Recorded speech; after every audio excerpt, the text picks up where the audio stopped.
రామ విశాల విక్రమ పరాజిత భార్గవ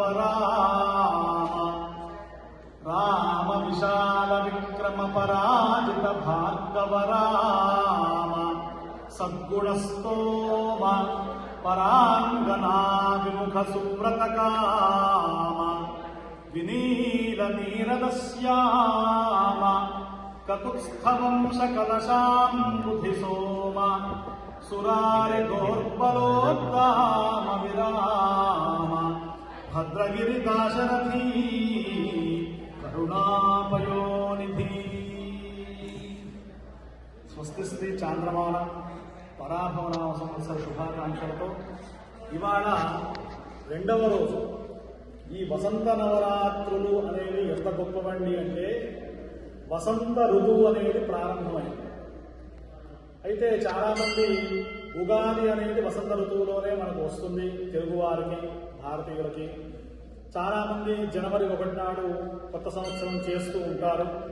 కానీ దానికి దీనికి వ్యత్యాసం ఏమిటండి అంటే ఈ ఉగాది సమయంలోనే వేపపూత వస్తుంది, ఈ ఉగాది వసంత ఋతువు సమయంలోనే మామిడి పిందెలు వస్తాయి, ఈ ఉగాది సమయంలోనే కోయిలలు కుహు కుహు అని చెప్పి అవి మధుర స్వరాలను వినిపిస్తూ ఉంటాయి. అంటే ప్రకృతి పొలగించేటువంటి దివ్యమైనటువంటి సందర్భం ఈ వసంత ఋతువు.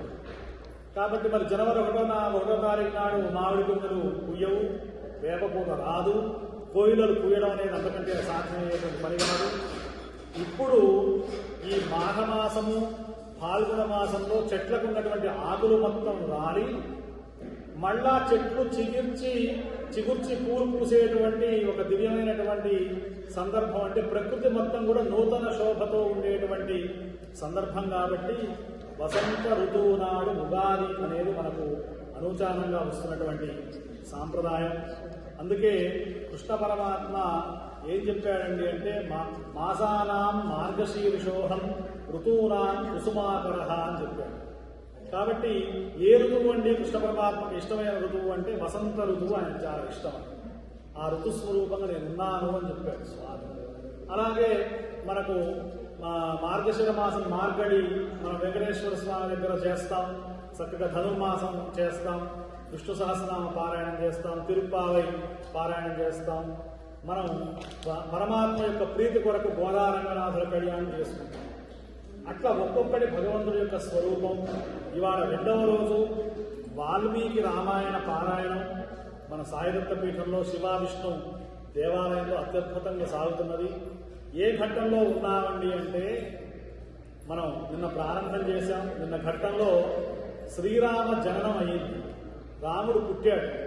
ఎట్లా పుట్టాడండి అంటే ఏదో మామూలుగా మానవులు అందరూ పుట్టినట్టు రాముడు పుట్టలేదు.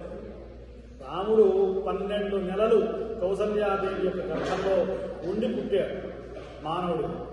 ఆ పుట్టినటువంటి రాముడు ఎప్పుడు పుట్టాడండి అంటే నవమి నాడు పుట్టాడు. చైత్రశుద్ధ నవమి పునర్వసు నక్షత్రంలో సాక్షాత్తుగా శ్రీమన్నారాయణ మూర్తి మానవావతారాన్ని తీసుకున్నాడు.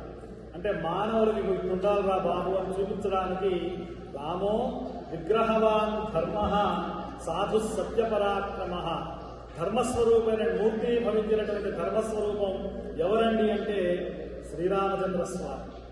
అటువంటి శ్రీరామచంద్ర స్వామి జన్మించాడు మనకు రామాయణంలో.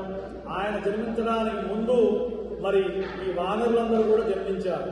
ఎందుకంటే రామ కార్యం అనేది ఎట్లా జరుగుతుందండి అంటే ఈ సైన్యం అంతా రాముడికి ఎవరంటే కోతులే సైన్యం. జాంబవంతుడు, నీలుడు, నలుడు, అంగదుడు, సుగ్రీవుడు, హనుమంతుడు, మైందుడు, ద్వివిధుడు, వీళ్ళంతా కూడా సుషేణుడు, వీళ్ళంతా ఉన్నారు ఈ పరివారంతో రాముడు. ఎందుకండి అంటే రావణాసురుడికి శాపం ఉంది.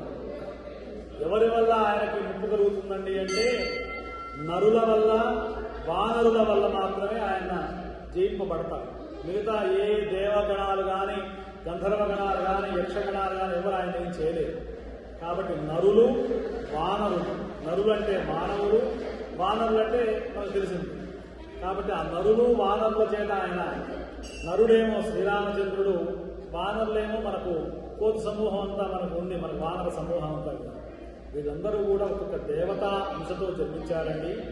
సాక్షాత్తుగా రాముల వారు శ్రీమన్నారాయణమూర్తి యొక్క దివ్య అంశతో జన్మించాడు. అలాగే ఆయన యొక్క శంఖచక్రాలు ఎవరండి అంటే శత్రుఘ్నుడు, భరతుడు. ఆ శంఖచక్రాలుగా మరి ఆయన ఆదిశేషుడి మీద పడుకొని ఉంటాడు కదా, ఆ ఆదిశేషుడే లక్ష్మణస్వామి. అందుకే రామాయణంలో ఎక్కడ ఎవరైనా తప్పు మాట్లాడితే బుసలు కొట్టేటువంటి వాడు లక్ష్మణుడు. ఎందుకంటే మరి ఆయన శేషుడు కదా, మీరు ఏదైనా తప్పు రాముడికి ఏదైనా అపకారం చేసినా, రాముడి మీద బాణం వేసినా, రాముడి గురించి ఏదైనా తప్పు మాట్లాడితే బుసలు కొట్టేది ఎవరండి అంటే ఆదిశేషుడు. ఆయన వెంటనే రుసరుసలాడుతూ ఉంటాడు రాముడి గురించి. పైగా ఆదిశేషుడు ఎట్లయితే రాముడికి ఛత్రం పట్టి ఉంటాడో, లక్ష్మణస్వామి రాముడి పక్కన ఉంటాడు. అందుకే చూడండి, ఎక్కడ శ్రీరామచంద్రస్వామి ఉన్నా కూడా పక్కన లక్ష్మణుడే ఉంటాడు. మరి భరత శత్రుఘ్నులు ఎక్కడికి వెళ్ళారండి అని చెప్పి అనుకోవచ్చు. భరత శత్రుఘ్నులు అనేవాడు శంఖచక్రాలు, వాళ్ళు ఉంటారు. వాళ్ళు ఎప్పుడు అవసరమైతే అప్పుడు ఉంటారు. కానీ ఆదిశేషుడి మీద పడుకుంటాడు కదా, ఇట్లా పడగబట్టి ఉంటాడు ఆదిశేషుడు శ్రీరామచంద్రస్వామి. కాబట్టి ఆ పడగబట్టినటువంటి ఆదిశేషుడే లక్ష్మణస్వామి. రాముని అట్లా ఆయన చూసుకుంటూ ఉంటాడు, ప్రభు సేవ చేస్తూ ఉంటాడు. అందుకనక రామావతారంలో లక్ష్మణుడి చేత ఇంత సేవ చేయించుకున్నాడు కదా రాముడు. నిద్రపోలేదు లక్ష్మణుడు, ఆహారం తీసుకోలేదు, మరి ఇంత కంటికి రెప్పలా కాపాడుకున్నాడు. అందుకే ద్వాపర యుగంలో ఏం చెప్పాడంటే, మొత్తం నీ యొక్క సేవలే తీసుకున్నాను ఆయన లక్ష్మణ, ఇక నేను నిన్ను సేవిస్తా. నువ్వు నాకు తమ్ముడుగా పుట్టావు కాబట్టి నాకు ఇంత సేవ చేసావు, నాకు నువ్వు అన్నగా పుడితే ప్రతిదానికి ప్రోటోకాల్ అన్నయ్యకి ఎక్కువ గౌరవం ఇవ్వాలి కదా. అందుకని బలరాముడు అనేటువంటి ఆయన ఆదిశేషుడి యొక్క అవతారం. ఆయన కూడా రుసరుసలాడుతుంటాడు, బుసబుసలాడుతూ ఉంటాడు. కృష్ణుడిని ఎవరైనా ఒక మాట అన్నారంటే ఊరుకోడు.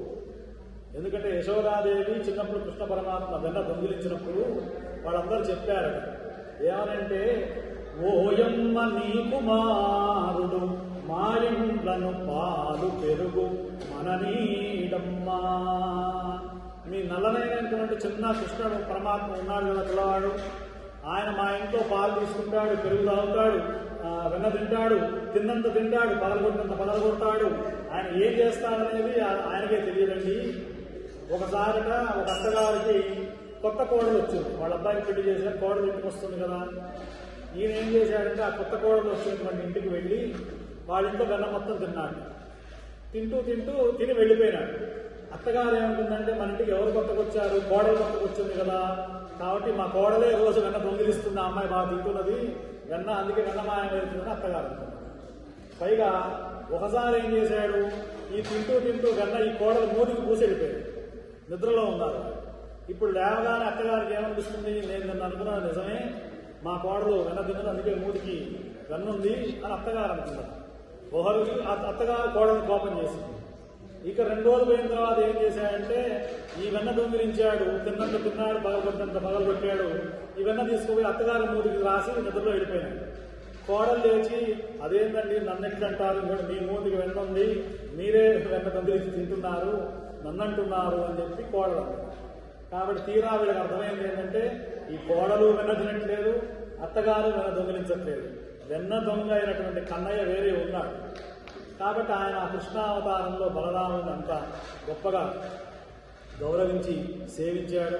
అలాగే రామావతారంలో లక్ష్మణస్వామి చక్కగా శ్రీరామచంద్రస్వామిని సేవిస్తున్నటువంటి ఘట్టంలో ఎక్కడ కూడా ఈ 24,000 శ్లోకాల సంహిత, ఇది రామాయణ సంహిత అంటారు.